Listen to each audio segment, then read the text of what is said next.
પ્રકરણ 3 સરકાર અર્થ કાર્યો અને મહત્વ. સારાંશ.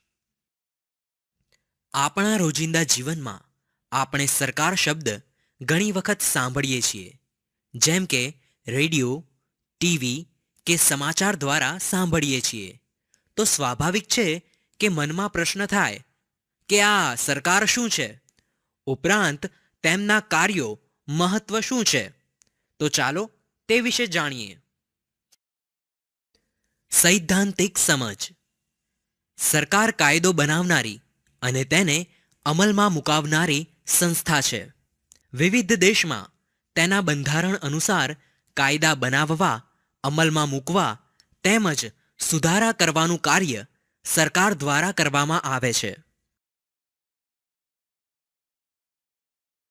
સરકાર એક સંચાલક મંડળ છે જે લોકોની ઈચ્છા મુજબ વહીવટ ચલાવે છે. તે વિવિધ કાર્યો કરે છે, જેમ કે તે આર્થિક અને સામાજિક સમસ્યાઓ ઉકેલવા તેમજ દેશની આર્થિક સ્થિતિ, લોકોની ગરીબી, બેકારી વિશે ઉપરાંત લોકોના શિક્ષણ અને સ્વાસ્થ્યની ચિંતા પણ કરે છે. આ ઉપરાંત સસ્તા અનાજની દુકાનો દ્વારા ખાદ્ય સામગ્રીનું વિતરણ, શિક્ષણ સંસ્થાઓ, હોસ્પિટલો, ન્યાયાલયની વ્યવસ્થા, વાહન વ્યવહારની વ્યવસ્થા, પોસ્ટ, રેલવેની સેવા વગેરે મહત્વના કાર્યો કરે છે. આ ઉપરાંત તે બીજા દેશો સાથે મૈત્રીપૂર્ણ અને શાંતિપૂર્ણ સંબંધ બાંધવાનું કાર્ય પણ કરે છે. સરકારના કાર્યો જેટલું જ તેનું મહત્વ પણ છે. સરકાર દ્વારા બનાવવામાં આવેલા કાયદા, નિયમો બધા પર એક સરખા લાગુ પાડવા સરકાર જરૂરી છે. લોકો સમૂહમાં હોય ત્યારે વ્યવસ્થા માટે નિયમો બનાવવાનું અને નિર્ણયો લેવાનું મહત્વનું કાર્ય સરકાર કરે છે. દેશમાં શાંતિ જાળવવા, કાયદો અને વ્યવસ્થાની જાળવણી માટે તેમજ દેશના વિકાસ માટે સરકારની અગત્યની ભૂમિકા છે. વિવિધ સ્તરે સરકાર અને કાયદો. સારાંશ. સરકારની જવાબદારી વિવિધ ક્ષેત્રે સુવિધાઓ આપવાની તેમજ વ્યવસ્થા કરવાની છે. ભારત દેશ ખૂબ મોટો દેશ હોવાથી એક જ સ્થળે કામ કરવું શક્ય નથી. આ ઉપરાંત સરકાર દ્વારા વ્યવસ્થિત કામ થાય તે માટે કાયદો અગત્યનું સાધન ધરાવે છે. સૈદ્ધાંતિક સમજ. કોઈ પણ એક સ્થળ કે સ્તર પરથી વહીવટ કરવો સરકાર માટે શક્ય નથી. તેથી સરકાર અલગ અલગ સ્તરે કામ કરે છે, જેમ કે સ્થાનિક કક્ષાએ, રાજ્ય કક્ષાએ અને રાષ્ટ્રીય કક્ષાએ.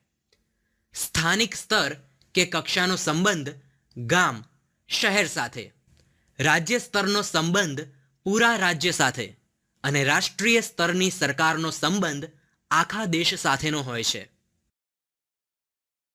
સરકાર દ્વારા જે કાયદાઓ બનાવવામાં આવે છે તેણે દેશના બધા લોકોએ માન્ય રાખવા પડે છે. સરકાર વ્યવસ્થિત કામ કરી શકે તે માટે કાયદાની રચના કરવામાં આવે છે. ઉપરાંત કાયદાનો બરાબર અમલ થાય તે માટેની સત્તા પણ સરકાર પાસે હોય છે. આ ઉપરાંત કાયદાના ઉલ્લંઘન માટેની કાર્યવાહી તેમજ કાયદાનું અમલીકરણ બરાબર રીતે ન થાય તો કાયદા સામે દરેક વ્યક્તિ પોતાના પ્રશ્નોનો અવાજ ઉઠાવી શકે છે. આ બાબત માટે અદાલતમાં જઈ શકાય છે તેમજ અદાલત દ્વારા યોગ્ય પગલાં ભરવાનો આદેશ પણ. સરકારના અંગો. સારાંશ.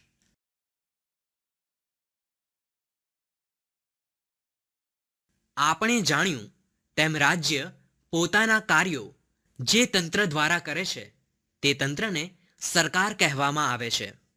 દરેક રાજ્યનું આવશ્યક અંગ સરકાર છે તેમજ તેના દ્વારા વિવિધ પ્રવૃત્તિઓ કરાવવાની હોય છે. સરકાર કાયદા ઘડે છે, અમલ કરાવે છે અને તેનો યોગ્ય અર્થ કરીને કાયદાની પૂર્તિ કરે છે અને ન્યાય આપે છે. સૈદ્ધાંતિક સમજ. સરકાર. સરકારના 3 અંગો હોય છે. 1 ધારાસભા, 2 કારોબારી અને 3 ન્યાયતંત્ર. ધારાસભા હેઠળ વિધાનસભા અને વિધાન પરિષદ આવે છે.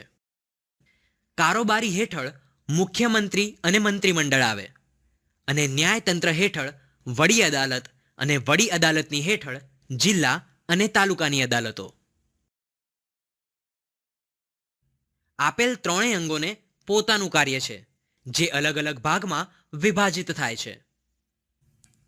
પ્રથમ અંગ ધારાસભા છે, જેમાં કાયદા ઘડવાનું કાર્ય વિધાનસભા અને વિધાન પરિષદ દ્વારા કરવામાં આવે છે. બીજું અંગ કારોબારી છે, જે ઘડેલા કાયદાનો અમલ કરાવે છે. ત્રીજું અંગ ન્યાયતંત્ર છે, જે કાયદાનો ભંગ કરનારની સામે કામ ચલાવી સજા આપવાનું કામ કરે છે. ભારત જુદા જુદા રાજ્યોનો બનેલો સંઘ છે.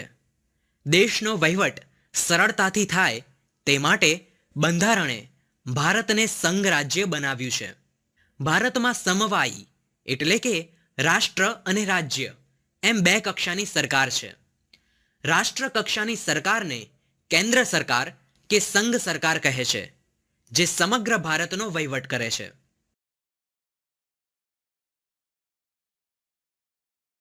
ધારાસભા 1 કે 2 ગૃહોની બનેલી હોય છે.